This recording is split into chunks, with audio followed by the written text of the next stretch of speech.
Turkiya migrant ayollari uchun xavfli hududga aylanyaptimi? Bir paytlar Markaziy Osiyolik mehnat migrantlari asosan Rossiyaga yo'l olardi.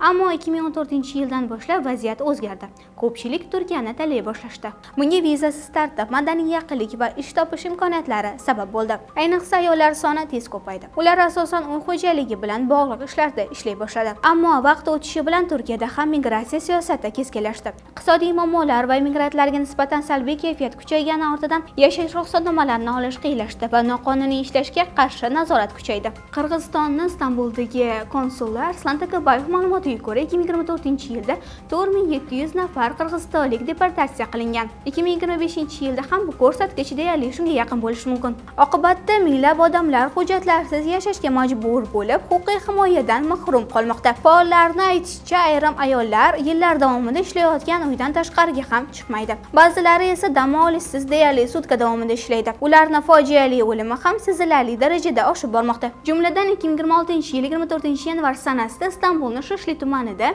chiqindi konteyneridan boshsiz ayol jasadi topildi. Marhuma 37 yoshli O'zbekiston fuqarosi ekanligi keyinchalik O'zbekiston konsulligi tomonidan tasdiqlangan. Tergov ma'lumotlariga ko'ra, ayol tanishlari bilan O'zbekiston fuqarolari tomonidan o'ldirilgan bo'lishi mumkin. Gumonlanuvchilar uni bo'laklab, jasad qismlarini chamadon va chiqindi konteynerlarga tashlagan. Jinoyatga aloqadorlikda bir nechta shaxslar qo'lga olingan. Ulardan ayrimlari qochishga uringan paytda ushlangan. 2026-yil mart oyida Balıkesir viloyatida 46 yoshli samarqandlik ayol Dilafruz Cho'liyevani jasadi o'rmon hududidan topilgan. Ayol 21-yanvar kuni ish joyiga qaytmagan va shu kundan boshlab u bilan aloqa uzilgan. Qidiruv ishlari davomida telefon signalini oxirgi marta gumonlanuvchi shaxs yashaydigan hududda aniqlangani ma'lum bo'lgan.